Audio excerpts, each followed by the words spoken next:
ವಿಚ್ಛೇದನ ಅರ್ಜಿ ಹಿಂಪಡೆದಿದ್ದಾರೆ ಸಿಎಂ ವಿಜಯ್ ಪತ್ನಿ ಸಂಗೀತಾ. ಇದು ಇವತ್ತಿನ ಒಂದು ಕ್ಷಿಪ್ರ ಬೆಳವಣಿಗೆ.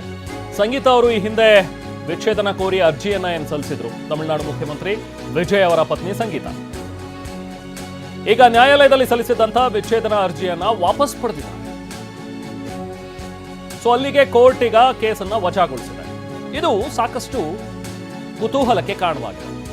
ಯಾಕಂದ್ರೆ ಇನ್ನೇನು ಇಬ್ರು ಕೂಡ ಉತ್ತರ ಧ್ರುವ ದಕ್ಷಿಣ ಧ್ರುವ ಅನ್ನೋ ರೀತಿಯಲ್ಲಿ ಇಬ್ರು ಕೂಡ ಬೇರೆ ಬೇರೆ ಆಗ್ಬಿಟ್ಟಿದ್ದಾರೆ.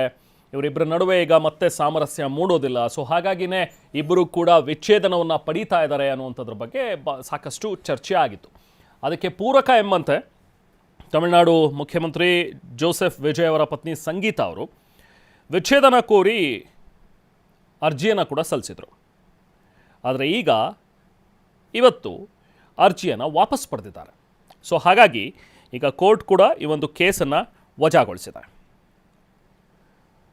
ಮತ್ತಷ್ಟು ಡೀಟೇಲ್ಸ್ ನಾವು ಪ್ರತಿನಿಧಿ ಹರೀಶ್ ನೀಡ್ತಾರೆ. ಹರೀಶ್, ಏನಿದು ಅಚ್ಚರಿಯ ಬೆಳವಣಿಗೆ? ಈ ಹಿಂದೆ ಕೂಡ ಇನ್ನೇನು ಸಾಧ್ಯ ಇಲ್ಲ, ಇವರಿಬ್ಬರ ನಡುವಿನ ಸಾಮರಸ್ಯ ಆಗೋದಿಲ್ಲ ಅಂತ ಹೇಳಿನೇ ಡಿಸೈಡ್ ಮಾಡಿ ಇಬ್ಬರು ಮ್ಯೂಚುವಲಲ್ಲಿ ಸರಿ ಡಿವೋರ್ಸ್ ತಗೊಳ್ಳೋಣ ಅಂತ ಹೇಳಿ ಅರ್ಜಿ ಸಲ್ಲಿಸಿದ್ದಂಥದ್ದು. ಬಟ್ ಈಗ ಏಕಾಏಕಿ ಅರ್ಜಿ ವಾಪಸ್ ಪಡೆದಿರುವಂಥದ್ರ ಹಿಂದಿನ ಉದ್ದೇಶ ಏನು ಮಾಹಿತಿ ಲಭ್ಯವಾಗ್ತಾ ಇದೆ ಈ ಬಗ್ಗೆ ಈಗ ಹರೀಶ್?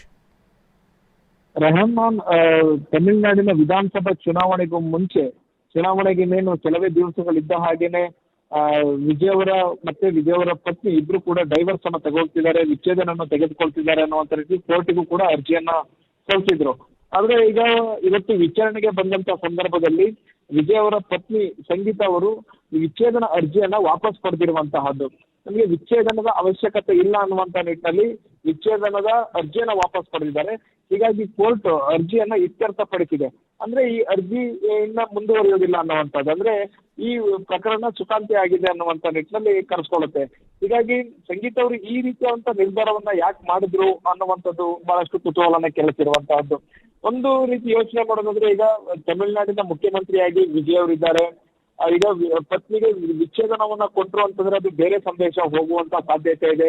ಹಾಗಾಗಿ ವಿಚ್ಛೇದನದಿಂದ ಹಿಂದೆ ಸರಿದಿರುವಂತಹ ಸಾಧ್ಯತೆ ಇದೆ. ಅಥವಾ ಕುಟುಂಬಸ್ಥರು ಕೂತು ಮಾತಾಡಿ ಇಬ್ರು ವಿಚ್ಛೇದನ ಕೊಟ್ಟಿದ್ದಾದಲ್ಲಿ ಆಗಬಹುದಾದಂತಹ ಮುಂದೆ ಎದುರಾಗಬಹುದಂತಹ ಸಮಸ್ಯೆಗಳು ಮತ್ತೆ ಸಮಾಜಕ್ಕೆ ಕೊಡ್ಬೇಕಾದಂತಹ ಉತ್ತರ, ಹೀಗೆ ಎಲ್ಲವನ್ನು ಕೂಡ ಯೋಚನೆಯನ್ನ ಮಾಡಿ ಅರ್ಥವನ್ನ ಮಾಡಿಕೊಂಡು ಈ ವಿಚ್ಛೇದನ ಅರ್ಜಿಯನ್ನ ವಾಪಸ್ ಪಡೆದಿದ್ದಾರೆ ಅಂತ ಅನ್ಸುತ್ತೆ. ಬಹು ಮುಖ್ಯವಾಗಿ ಚುನಾವಣೆಗೆ ಮುಂಚೆ ಏನು ವಿಜಯ್ ಅವರು ಸಂಗೀತ ಅವರಿಗೆ ವಿಚ್ಛೇದನವನ್ನ ಕೊಡ್ತಾರೆ ಅನ್ನುವಂಥದ್ದು ಸಾಕಷ್ಟು ಚರ್ಚೆಯಲ್ಲಿತ್ತು. ಮತ್ತೆ ಕೋರ್ಟ್ಗೆ ವಿಚ್ಛೇದನ ಅರ್ಜಿಯನ್ನ ಸಲ್ಲಿಸಿದಾಗಲೂ ಕೂಡ ಇದೆಲ್ಲ ಒಂದ್ ಕಡೆ ಅವರಿಗೆ ರಾಜಕೀಯವಾಗಿ ನೆಗೆಟಿವ್ ಆಗುತ್ತೆ ಅನ್ನುವಂತ ನಿಟ್ಟಿನಲ್ಲಿ ಕೂಡ ಚರ್ಚೆ ಆಗಿತ್ತು. ಪತ್ನಿಗೆ ವಿಚ್ಛೇದನವನ್ನ ಕೊಡ್ತಾ ಇದ್ದಾರೆ ಅಥವಾ ತ್ರಿಷಾ ಅವರ ಜೊತೆ ಸಂಬಂಧಗಳನ್ನ ಕಟ್ಟಿ ಮಾತನಾಡುವಂತಹ ಚರ್ಚೆಗಳು ಕೂಡ ಜಾಸ್ತಿ ಆಗ್ತಾ ಇತ್ತು. ಅದೇ ರೀತಿಯಾಗಿ ಒಂದಷ್ಟು ಸೋಷಿಯಲ್ ಮೀಡಿಯಾ ಪೋಸ್ಟ್ಗಳು ಕೂಡ ತ್ರಿಷಾ ಅವರ ಕಡೆಯಿಂದಲೂ ಕೂಡ ಅದೇ ರೀತಿಯಾಗಿ ಬರ್ತಾ ಇದ್ದು. ಇದೆಲ್ಲ ಒಂದ್ ಕಡೆ ಇವ್ರನ್ನ ಸಂಗೀತ ಅವರಿಗೆ ವಿಚ್ಛೇದನವನ್ನ ಕೊಟ್ಟೇ ಬಿಡ್ತಾರೆ ಅನ್ನುವಂತ ನಿಟ್ಟಿನೆಲ್ಲವೂ ಕೂಡ ಚರ್ಚೆ ಆಗಿದೆ. ಮತ್ತೆ ಕೋರ್ಟ್ಗೂ ಕೂಡ ಅರ್ಜಿಯನ್ನ ಸಲ್ಲಿಸಿದ್ರು. ಆದ್ರೆ ಇವತ್ತು ವಿಚಾರಣೆಗೆ ಬಂದಂತ ಸಂದರ್ಭದಲ್ಲಿ ಅರ್ಜಿಯನ್ನ ವಾಪಸ್ ಪಡೆದಿದ್ದಾರೆ. ಅಂದ್ರೆ ಕುತೂಹಲ ಇತ್ತು ಇವತ್ತಿನ ವಿಚಾರಣೆ ವೇಳೆ ವಿಜಯ್ ಅವರು ಯಾವ ರೀತಿಯಾದಂತ ಅಭಿಪ್ರಾಯವನ್ನ ವ್ಯಕ್ತಪಡಿಸ್ತಾರೆ ಅಥವಾ ಸಂಗೀತ ಅವರು ಯಾವ ರೀತಿಯಾದಂತ ಅಭಿಪ್ರಾಯವನ್ನ ವ್ಯಕ್ತಪಡಿಸ್ತಾರೆ, ನಾವಿಬ್ರು ಒಟ್ಟಿಗೆ ಇರ್ಲಿಕ್ಕೆ ಸಾಧ್ಯ ಇಲ್ಲ ಅನ್ನುವಂತ ನಿಟ್ಟಿನಲ್ಲಿ ಏನಾದ್ರು ಅಭಿಪ್ರಾಯವನ್ನ ವ್ಯಕ್ತಪಡಿಸ್ತಾರ, ಹೀಗೆ ಸಾಕಷ್ಟು ಅಭಿಮಾನಿಗಳಲ್ಲೂ ಕೂಡ ಸಾಕಷ್ಟು ಕುತೂಹಲ ಇತ್ತು. ಆದ್ರೆ ಸಂಗೀತ ಅವರು ಈಗ ಒಂದು ಹೆಜ್ಜೆ ಮುಂದೆ ಹೋಗಿ ನಮ್ಗೆ ವಿಚ್ಛೇದನ ಬೇಡ, ವಿಚ್ಛೇದನದಿಂದ ನಾವು ಹಿಂದೆ ಸರ್ತಿದೀವಿ, ಅರ್ಜಿಯನ್ನ ವಾಪಸ್ ಪಡಿತಾ ಇದೀವಿ ಅನ್ನುವಂತ ನಿರ್ಧಾರಕ್ಕೆ ಈಗ ಬಂದಿರುವಂತಹದ್ದು.